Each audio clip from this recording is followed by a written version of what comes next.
رب اجعلني مقيم الصلاة ومن ذريتي ربنا وتقبل دعاء ربنا اغفر لي ولوالدي وللمؤمنين يوم يقوم الحساب.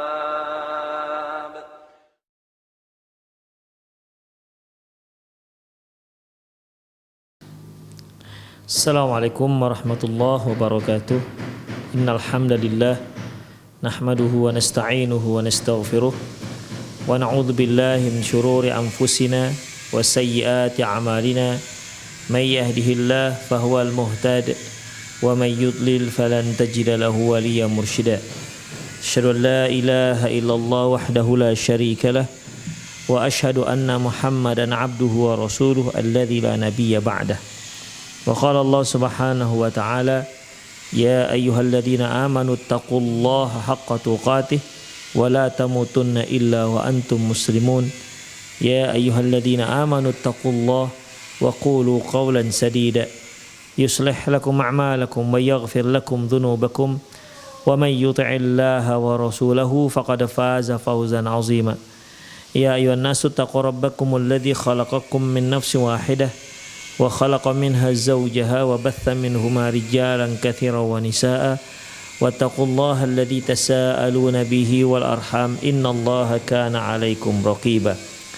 Amma ba'du, inastaqal hadithi kitabullah wa khairal hadi hadi Muhammad sallallahu alaihi wasallam wa syarrul umur muhdatsatuha wa kullu muhdatsatin bid'ah wa kullu bid'atin dhalalah wa kullu dhalalatin finnar. Kaum muslimin dan kaum muslimat, para pemirsa Rosat TV dimanapun Anda berada, alhamdulillah Allah subhanahu wa ta'ala masih memberikan kita waktu yang luang untuk melanjutkan kajian kita, kitab Nida ilal Murabbiyin wal Murabbiyat, himbauan untuk para pendidik. Ikhwah, kita sudah bahas beberapa kewajiban seorang guru terhadap anak didiknya. Yang pertama yaitu hendaklah mereka senantiasa mengucapkan salam kepada anak didiknya ketika mereka bertemu, ketika mereka masuk ke ruang kelas misalnya.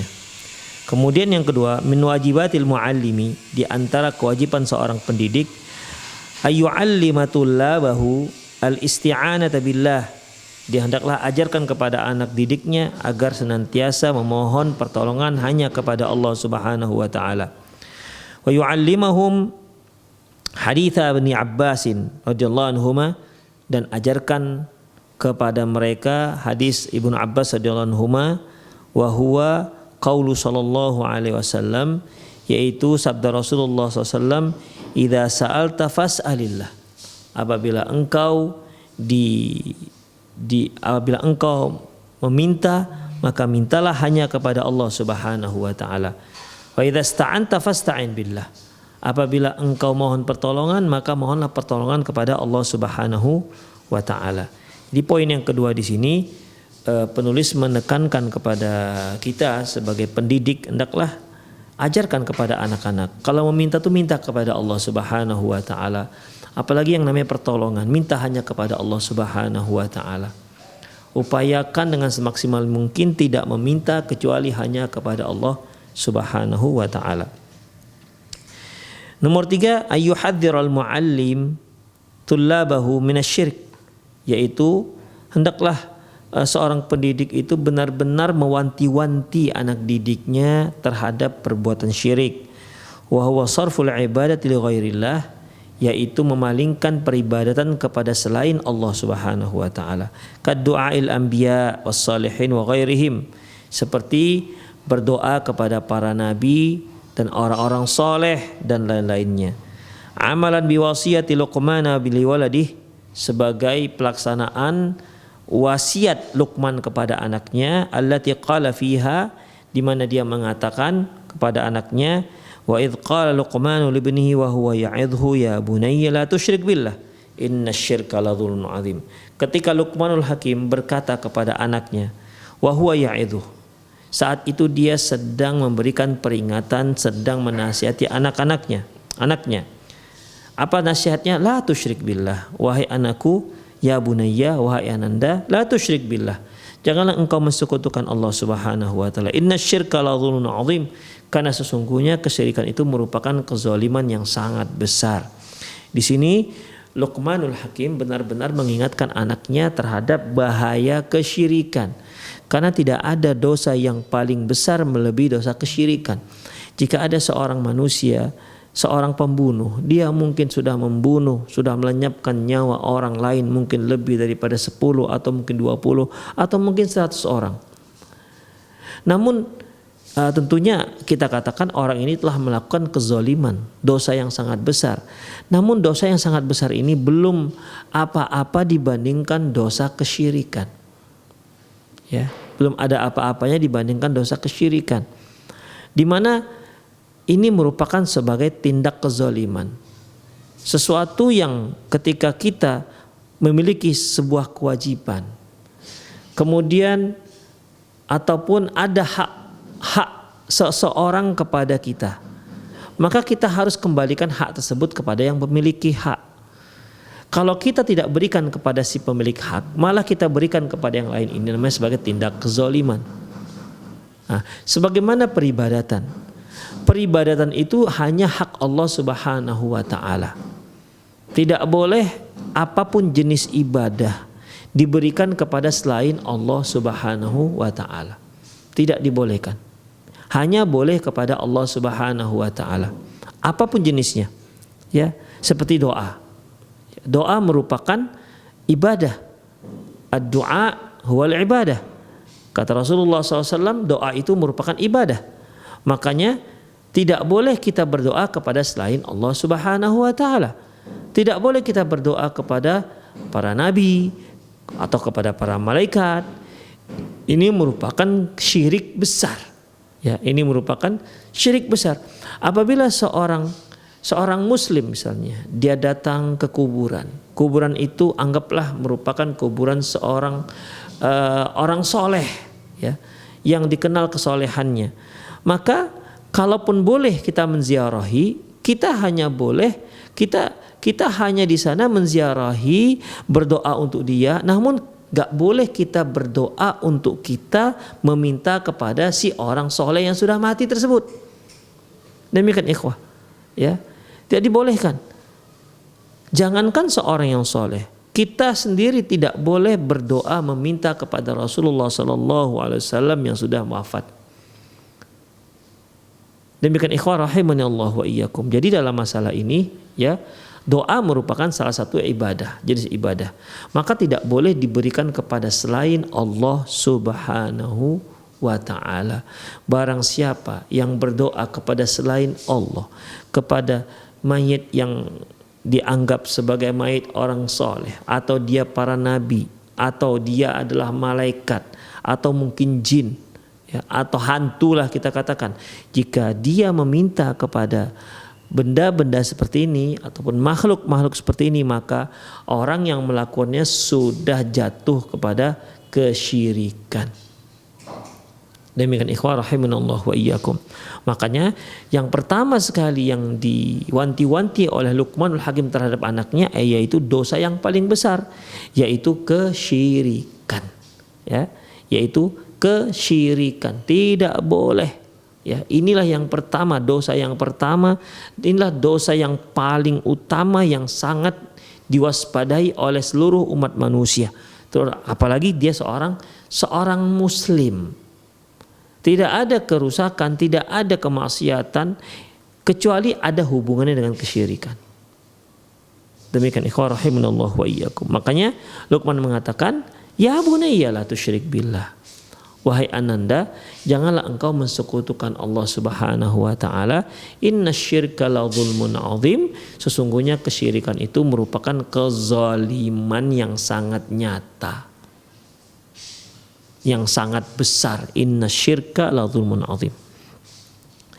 Yang keempat, alal muallimi ayyu'allima tullabahu salata fil madrasati. Seorang pendidik hendaklah mengajarkan anak didiknya salat di madrasahnya. Wa ya'khudhuhum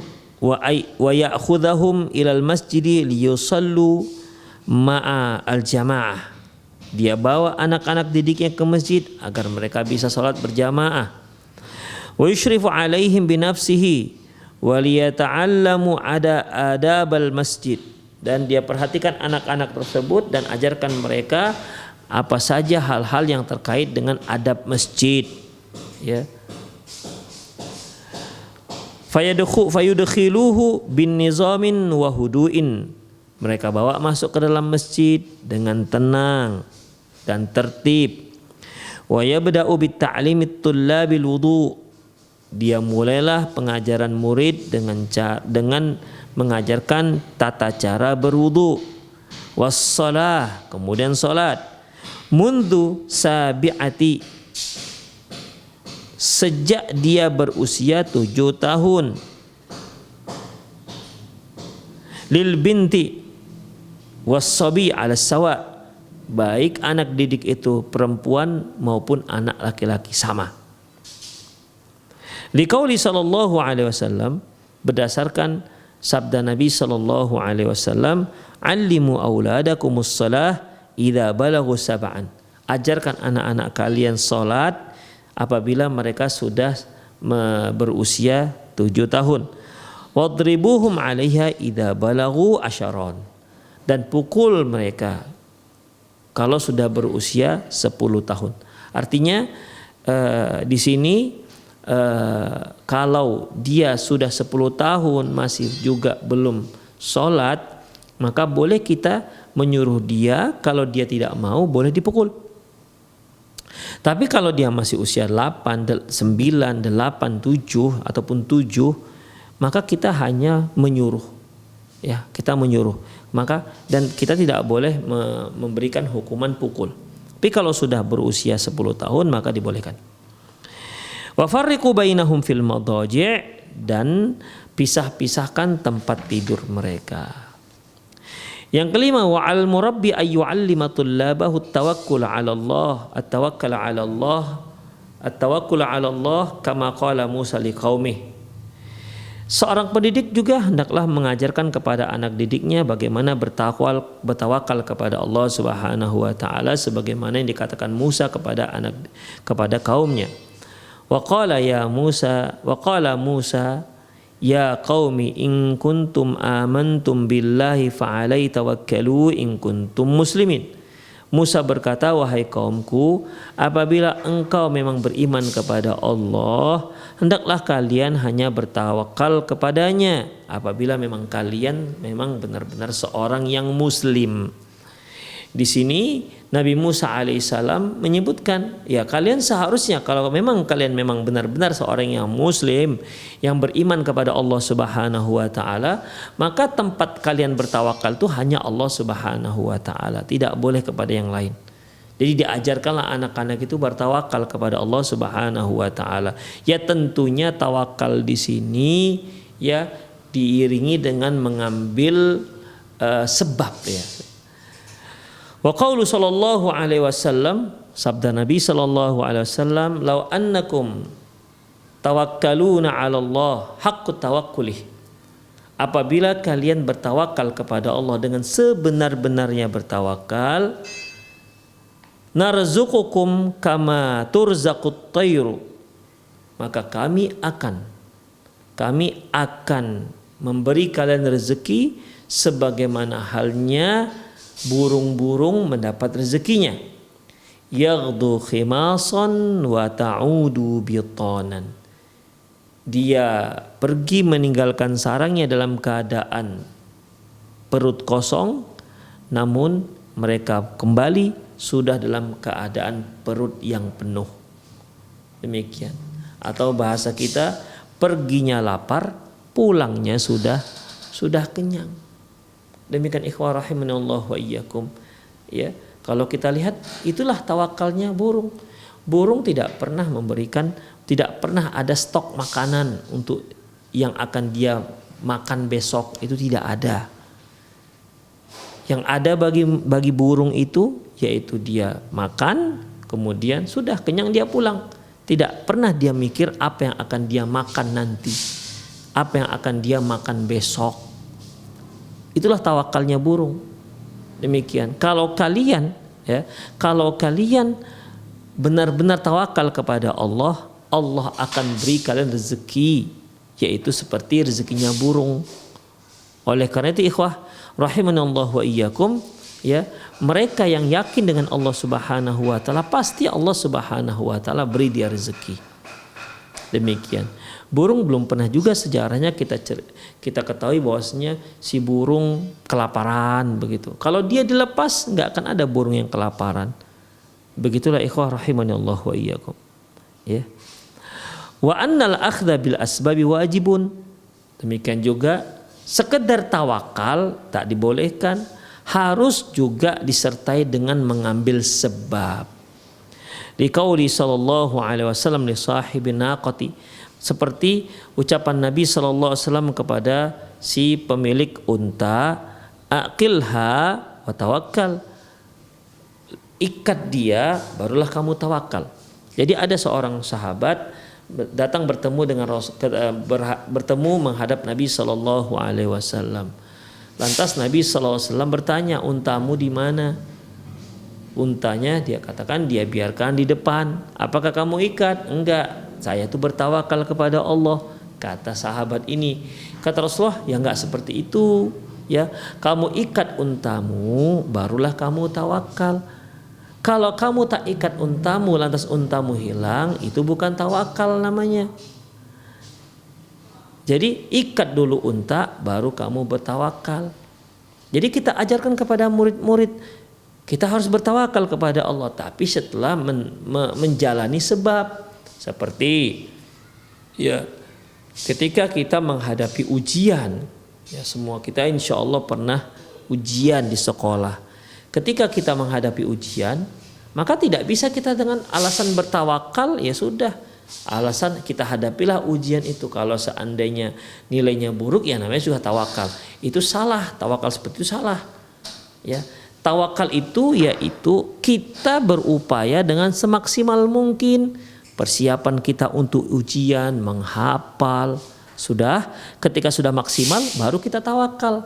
Masalah hasilnya kita tawakal pada Allah Subhanahu wa taala. Kita serahkan kepada Allah Subhanahu wa taala. Itulah yang disebut dengan orang yang bertawakal. Demikian. Ketika kita mau mencari rezeki, maka kita kerja. Kita bekerja, ya mengenai hasil itu kita serahkan kepada Allah Subhanahu wa taala. Bertawakal kepada Allah Subhanahu wa ta'ala. Jangan sampai kita ongkang-ongkang kaki di rumah, hanya tidur-tidur, kemudian kita katakan bertawakal kepada Allah. Kalau Allah berzeki maka akan datang makanannya, kalau Allah nggak takdirkan maka nggak dapat. Nah, ini salah, ini tawakal yang keliru. Ya, ini tawakal yang keliru. Oleh karena itu kita ajarkan, tanamkan pada diri anak-anak agar mereka bisa bertawakal. Namun tawakal itu harus disertai dengan usaha. Demikian. Ya, karena semua usaha yang kita lakukan itu, apapun jenis usaha, kita tidak tahu apa hasilnya. Ya. Karena belum tentu seorang yang rajin dan giat bekerja maka rezekinya akan lebih banyak. Itu belum tentu. Ada yang bekerjanya santai-santai saja tapi rezekinya Masya Allah. Ada yang sudah bertengkus lumus, kaki jadi tangan, tangan jadi kaki, nggak kenal siang, nggak kenal malam, tapi ya dapatnya itu ala kadarnya saja. Demikian. Namun perlu kita ketahui yang Allah Subhanahu wa taala nilai nanti itu, yaitu bagaimana kesungguhan kita dalam mencari anugerah Allah Subhanahu wa taala, dan apakah kita ketika mencarinya itu pakai melanggar syariat ataukah tidak. Itulah yang terpenting ikhwah rahimanallahu wa iyyakum. Yang keenam, alal mudarrisi kadzalika ayyagrisa ruhat tadhiyyati wal jihad fi sabilillah di a'da'il islam al kafarati wal yahud wal mulhidin. Seorang guru hendaklah menanamkan sifat berani berkorban dalam jihad fi sabilillah, melawan musuh-musuh Islam seperti orang-orang kafir, orang Yahudi, orang-orang ateis. Wa ayyar bi adhana tullabi bi amjadis salafihim, dan dia ikat mereka dengan kisah-kisah para pahlawan-pahlawan salaf terdahulu. Ceritakanlah kepada mereka bagaimana peperangan para sahabat, bagaimana keberanian para sahabat, ya, bagaimana keberanian para sahabat dalam menghadapi musuh-musuh Islam pada saat itu. Bahkan bisa lawannya berlipat ganda, namun mereka tidak pernah gentar berhadapan dengan lawannya. Itulah para sahabat dengan keberanian yang sangat luar biasa. Wa ghazawati nabiyihim Muhammad sallallahu alaihi wasallam, ceritakan juga kepada mereka bagaimana pertempuran-pertempuran yang dijalani Nabi sallallahu alaihi wasallam. Bagaimana kisah perang Badar, bagaimana perang Uhud, ceritakan. Dan ibrah ataupun pelajaran yang bisa diambil dari kisah perang Badar, pelajaran yang bisa diambil dari kisah perang Uhud, kemudian perang Khandak, perang dan lain-lainnya, ikhwah. Ya. Ini merupakan simbol ataupun kisah heroik para sahabat dalam mempertahankan, memperjuangkan agama Islam. Kemudian ikhwah rahimanallahu wa yushhidhu himamahum ala ta'assi bis sahabati Rasulillah SAW fi imanihim wa akhlaqihim, dan memberi mereka masukan, menanamkan semangat mereka untuk mengikuti jejak para sahabat Nabi SAW, baik dalam keimanan mereka maupun akhlak mereka. Demikian. Mengapa harus sahabat, ikhwah? Karena memang sahabat inilah generasi yang sudah mendapat rekomendasi dari Allah Subhanahu wa taala.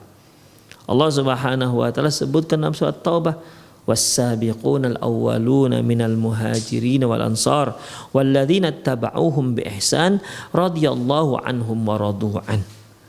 Dan orang-orang yang terdahulu, was-sabiqunal awwalun, orang-orang yang pertama masuk Islam, minal muhajirin wal ansar, dari kalangan muhajirin dan ansar, walladzina tabauhum bi ihsan, dan juga orang yang mengikuti jejak mereka.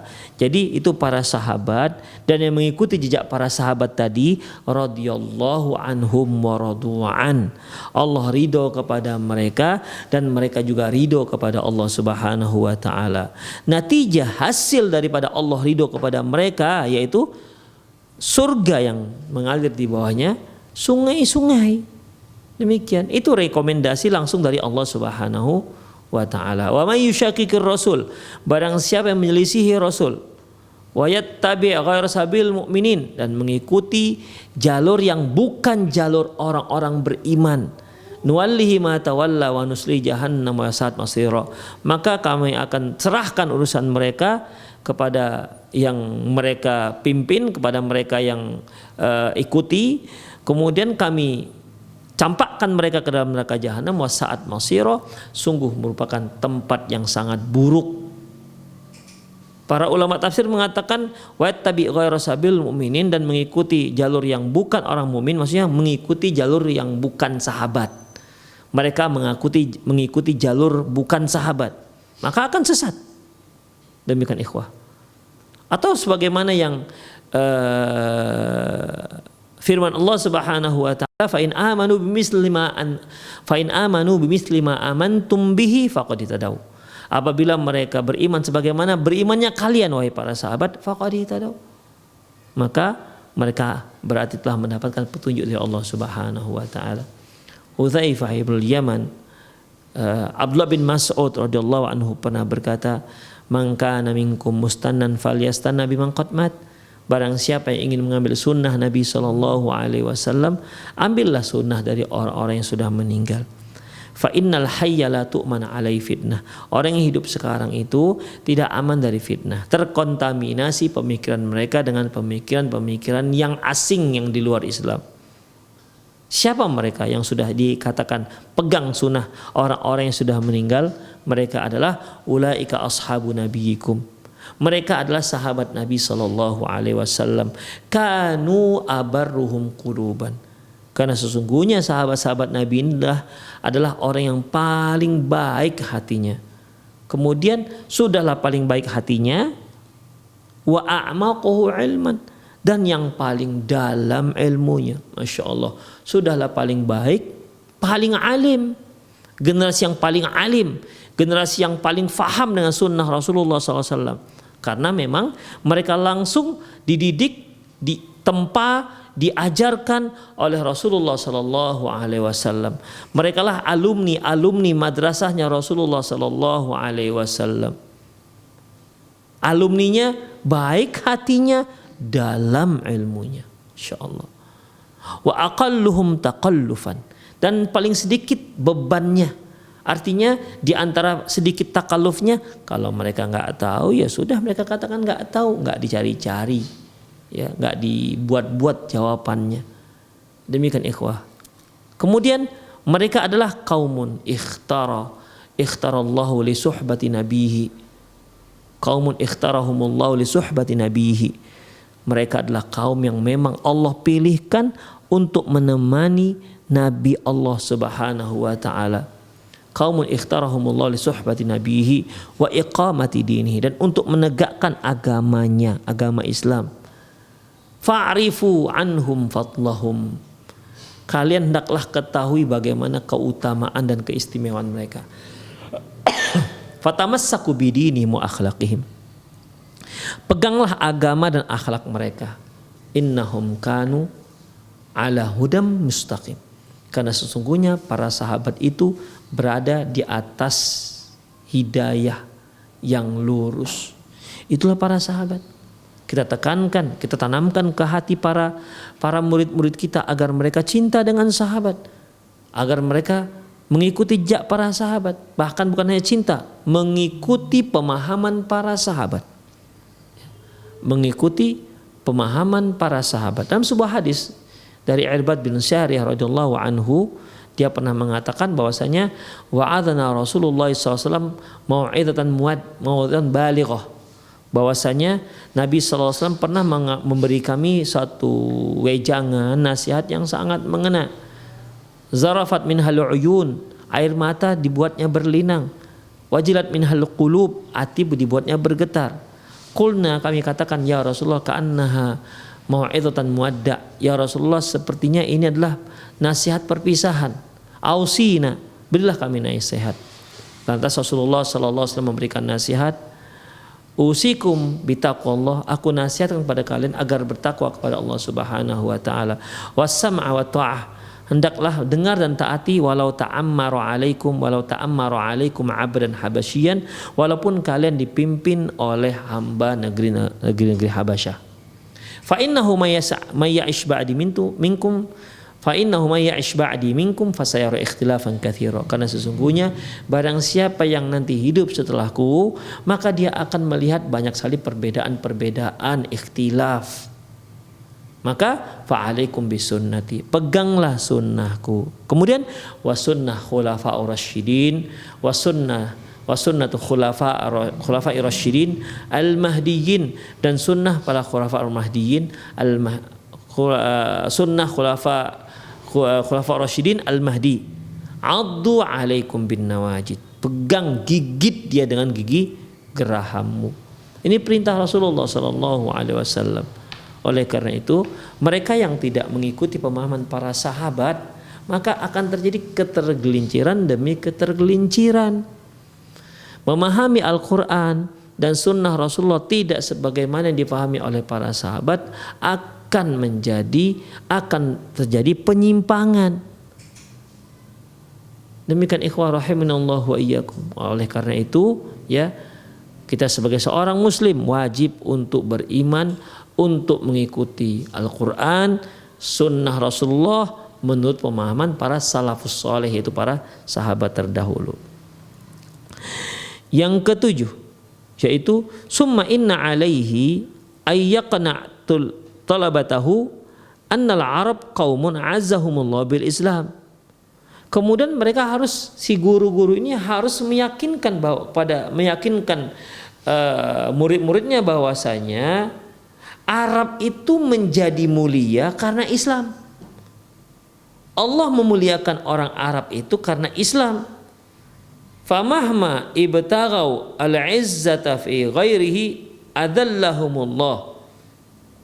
selama dia mencari kemuliaan kepada selain Allah, selain Islam, maka Allah akan hinakan. Kama qala Umar radhiyallahu anhu, sebagaimana dikatakan Umar radhiyallahu anhu. Makanya kalau kita ingin mulia, maka carilah dari Islam, peganglah Islam. Oleh karena itu umat Islam itu kalau dia mulia, mulia dengan Islam. Kalau dia cari landasan yang lain, dia akan hancur, dia akan hina di hadapan makhluk yang lain. Demikian ikhwah rahimanallahu wa iyyakum. Ya, jadi kaum muslimin akan jaya jika dia kembali kepada agama Allah Subhanahu wa taala. Kita lihat orang-orang Arab sebelum datangnya Islam, ya. Tidak ada di sana persatuan sama sekali. Mereka hanya mengurus kabilah-kabilah sendiri-sendiri dan mereka bertempur satu kabilah dengan kabilah yang lain dan tak pernah selesai-selesai. Seperti kisah dua kabilah besar di Madinah, yaitu suku Aus dan Khazraj. Berpuluh-puluh tahun mereka saling bertempur, tak pernah ada yang mau mengalah. Demikian ikhwah, tak pernah ada yang mau mengalah, bertempur mati-matian. Demikian banyak yang sudah jatuh sebagai korban. Namun ketika datang Islam, ya, Aus dan Khazraj menjadi dua orang yang sangat akrab. Inilah yang Allah Subhanahu wa taala firmankan, "Wadhkuru ni'matallahi 'alaikum." Ingatlah nikmat Allah yang diberikan kepada kalian. Idh kuntum a'daan. Di saat kalian itu bermusuhan. Fa'allafa bainakum. Baina qulubikum. Allah satukan hati kalian. Fa'asbahtum bini'matihi ikhwana. Sehingga kalian menjadi saudara. Wa kuntum ala syafa hufratin minan nari fa anqadhukum minha.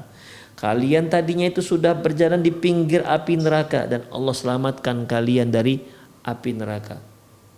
Demikian ikhwah. Jadi mereka mulia, orang Arab itu mulia dikarenakan apa? Dikarenakan Islam, mereka pegang Islam. Demikian ikhwah. Makanya kalau kita sebagai seorang muslim ingin kita jaya, ingin kita mulia di dunia ini di hadapan orang-orang yang tidak muslim, maka kembali kepada Islam. Demikian ikhwah. Ya, kembali kepada Islam. Rasulullah juga pernah bersabda, "Idza tabaya'tum bil 'aina wa akhadtum adna wa taba'tum adnabal baqar." Apabila kalian berjual beli dengan cara inah, riba, kemudian kalian sibuk dengan ekor-ekor sapi kalian, waraditum bizar', dan kalian ridho dengan tanaman-tanaman kalian, wa taraktumul jihad, kalian tinggalkan jihad, sallallahu alaikum dhillah, sallallahu alaikum dhillah, sallallahu alaikum dhillah, maka Allah akan hinakan kalian.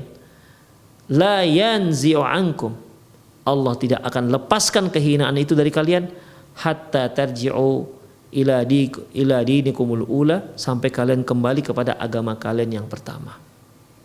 Demikian ikhwah. Ya, makanya kalau kita lihat hadis-hadis Rasulullah sallallahu alaihi wasallam, jelas sekali kejayaan Islam itu ya kembali kepada sunnah beliau, ya, mempraktikkan sunnah beliau. Contohnya sebagaimana sabda Rasulullah SAW, la yazalu hadzal din zahiran ma'ajjalul fitr, bahwasanya agama ini akan senantiasa jaya selama mereka menyegerakan buka puasa. Terkadang kita mikir apa hubungannya ya, nggak usah tanya-tanya apa hubungannya, laksanakan saja. Ya, innallaha la yukhful mi'ad, Allah tidak akan menyalahi janjinya. Laksanakan, hidupkan sunnah-sunnah Rasulullah Sallallahu Alaihi Wasallam. Dengan menghidupkan sunnah Rasulullah itulah kaum muslimin akan jaya, akan mulia di hadapan para pembangkang-pembangkang, di hadapan orang-orang yang kafir, yang tidak beriman dengan Allah Subhanahu wa taala. Demikian ikhwah rahimani Allah wa iyyakum. Kemudian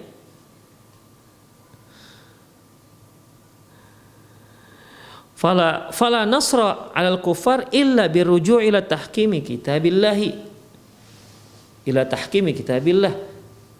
Dan tidak ada pertolongan terhadap orang kafir kecuali kalau kita kembali berhukum dengan kitabullah wa sunnati Nabi sallallahu alaihi wasallam, Muhammad sallallahu alaihi wasallam, dan sunnah nabinya sallallahu alaihi wasallam fi hayatina wa umurina kulliha, dalam kehidupan kita dan dalam semua urusan kita. Ma'idadil quwwati minal aslihatil hadithah, disertai dengan persiapan senjata yang modern. Wasyababul muslim mudarrabah, dan pemuda-pemuda muslim yang terlatih. Alladhi yakunu qad tarabba ala rujulati wa tashabbu bil iman, yang mereka telah dididik dengan keberanian dan dipenuhi dengan keimanan. Waltazama nahju sahih, yang telah waltizamu bin nahju sahih, dan telah berpegang dengan manhaj yang benar, wal aqidah salimah, dan akidah yang benar.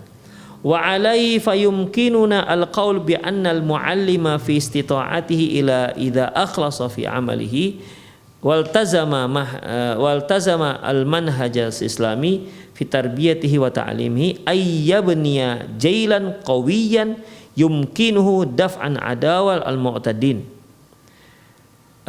Dari sini kita bisa mengatakan bahwasanya seorang guru yang dia mengajarkan, mendidik dengan keikhlasan dan mengikuti manhaj Islam yang benar, di saat dia mendidik, di saat dia memberikan pelajarannya, maka sama artinya dia sedang membangun generasi yang kuat, yang dapat membela agamanya, membela kaum muslimin dari para pelaku-pelaku kezaliman. Wa ayyahmila rayat tauhid liyadukka husunal kufr wal syirk, di mana generasi ini akan mengibarkan bendera tauhid dan akan menghancurkan benteng-benteng orang-orang kafir dan musyrik. Wa yuharril insaniyatil hairah, dan akan membebaskan, memerdekakan manusia yang bingung. Fayurshiduha ila rabbiha wa yu'arifuha bi khaliqiha, sehingga dia bisa mengarahkan manusia itu kepada Allah Tuhannya dan mengenalkannya kepada Sang Penciptanya. Wa yukhallisuha minaz zulmi alladhi ta'ishu fihi, dan bisa membebaskannya dari kezaliman yang mengungkung dirinya. Demikian ikhwah rahimanallah wa iyyakum. Jadi dalam masalah ini ketika Islam datang, maka Islam itu memerdekakan ibadatu, memerdekakan para hamba dari menyembah makhluk, min ibadatil makhluk ila ibadati rabbil makhluk, yaitu dari menyembah makhluk kepada menyembah Tuhannya makhluk. Dia adalah Allah Subhanahu wa ta'ala. Dibebaskan mereka. Demikian ikhwah rahimanallah wa iyyakum. Lidzalika khataballahu ta'ala rasulahu Muhammad sallallahu alaihi wasallam. Oleh karena itu Allah Subhanahu wa ta'ala mengatakan pada rasulnya Muhammad sallallahu al-muallim al-awwal, yaitu guru pertama, wal murabbil kabir, yaitu pendidik yang agung, biqaulihi Alif Lam Ra, kitabun anzalnahu ilaika litukhrijan nas minadh-dhulumati ilan nur bi'idzni rabbihim ila siratim mustaqim. Alif Lam Ra, kitab ini kami turunkan kepada engkau ya Muhammad untuk mengeluarkan manusia dari kegelapan daripada kegelapan ke hal yang terang dengan izin Allah Subhanahu wa taala, ila siratil azizil hamid, ke jalan Allah Subhanahu wa taala. Wa yaqulu sallallahu alaihi wasallam an nafsih, lantas Rasulullah SAW berkata kepada dirinya, innama ana rahmatun wa muhdat. Aku itu, kata Rasulullah, orang yang menyayangi, wa muhdad, dan yaitu memberikan petunjuk bagi manusia. Demikian. Artinya aku tuh adalah orang yang menyayangi manusia, dan Allah Subhanahu wa taala berikan orang-orang petunjuk melalui aku, muhdad. Jadi aku hanya itu tugasnya. Ya bagi yang mau silakan, yang enggak ya tanggung resiko sendiri. Kemudian fa'ala murabbi wal muallim ayyaj'ala qudwatahu wa qudwata tullabihi wa rasul rabbil alamin ilan nas ajma'in li'anna Allah wasafahu biqauli azza wa jalla wa ma arsalnaka illa rahmatan lil alamin. Oleh karena itu, hendaklah seorang pendidik, seorang guru menjadikan menjadikan pegangan, menjadikan suri tauladannya dan suri tauladan murid-muridnya, yaitu Rasul Rabbil Alamin ilan nasi ajma'in, yaitu utusan Allah Subhanahu wa taala, orang yang diutus Allah Subhanahu wa taala ke seluruh alam. Li'anna Allah wasafahu biqauli, karena Allah mengatakan bahwasanya wa ma arsalnaka illa rahmatan lil alamin, sungguhnya kami tidak mengutus engkau ya Muhammad kecuali sebagai rahmat untuk sekalian alam. Demikian. Makanya seorang guru arahkan muridnya untuk senantiasa menjadikan Rasulullah sebagai suri tauladannya. Demikian, karena memang hanya Rasulullah yang pantas dijadikan sebagai suri tauladan yang paling kita ikuti, ya. Oleh karena itu Allah mengatakan wa ma arsalnaka illa rahmatan lil alamin, tidaklah kami utus kalian kecuali sebagai rahmat untuk sekalian alam. Rahmat. Jadi Allah Subhanahu wa taala turunkan Islam itu rahmat, bukan pemberat, ya, bukan memberat-beratkan makhluknya. Ketika Allah Subhanahu wa taala turunkan aturan umat manusia berupa syariat Islam, itu sebagai rahmat. Karena semua yang diwajibkan Allah Subhanahu wa taala kepada kita sebagai seorang manusia, itu semua pasti ada maslahat dan ada untungnya untuk kita, dan sama sekali tidak untung untuk Allah Subhanahu wa taala. Kita yang untung. Dan tidak ada, ya. Dan tidak ada satupun yang dilarang, tidak ada satupun yang diharamkan oleh Allah Subhanahu wa taala, kecuali pasti perkara tersebut perkara yang bermudarat, yang berbahaya kalau kita lakukan. Demikian. Allah sama sekali nggak untung dengan kita, sama sekali nggak untung. Allah turunkan Islam, Allah nggak untung. Demikian ikhwah. Kita beriman semuanya, Allah nggak untung. Kita kafir semuanya, Allah juga nggak rugi. Demikian. Jadi syariat itu Allah turunkan untuk keuntungan kita. Kewajiban kita lakukan, untung kita. Yang haram kita lakukan, yang mudarat kita, yang berbahaya kita, yang rugi kita. Demikian ikhwah. Jadi Islam itu Allah turunkan sekali lagi untuk rahmat. Allah utus Rasulullah SAW sebagai rahmat, bukan pemberat. Demikian. Ketika Allah Subhanahu wa taala wajibkan kepada kita puasa, itu untung untuk kita. Ketika Allah Subhanahu wa taala wajibkan kita salat, itu untung untuk kita kalau kita lakukan. Ketika Allah Subhanahu wa taala wajibkan kaum muslimah untuk pakai jilbab, itu untung untuk mereka. Ketika Allah Subhanahu wa taala haramkan judi, perzinahan, minum khamar, itu semua merugikan kita. Kalau kita melakukan, maka diharamkan. Makanya mereka yang melanggar apa yang diharamkan oleh Allah sebenarnya merugikan dirinya sendiri. Demikian ikhwah, merugikan dirinya sendiri. Makanya Allah turunkan Islam, Allah utus Rasulullah, itu rahmat, ya, kasih sayang. Allah tuh sayang dengan kita ikhwah. Rahimanallah wa iyyakum. Ya, Allah turun, Allah ciptakan kita, Allah beri kita aturan. Ini aturannya. Kalau kalian mau sejahtera hidup di dunia, baik hidup di dunia, baik di akhir, ini aturannya, silakan kalian lakukan. Demikian. Ya. Itulah keuntungan manusia. Demikian ikhwah rahimanallah wa iyyakum. Oke, itu saja kajian kita pada sore hari ini, semoga bermanfaat. Nah, demikian aku qouli hadza wa astaghfirullah li wa lakum wa lisal muslimin innahu wal ghafurur rahim. Kita akhiri dengan subhanakallahumma wa bihamdik asyhadu an la ilaha illa anta astaghfiruka wa atubu ilaik. Wa sallallahu ala nabiyina Muhammad wa ala alihi wa ashabi jama'in. Wa akhiru da'wana alhamdulillahirabbil alamin. Assalamualaikum warahmatullahi wabarakatuh.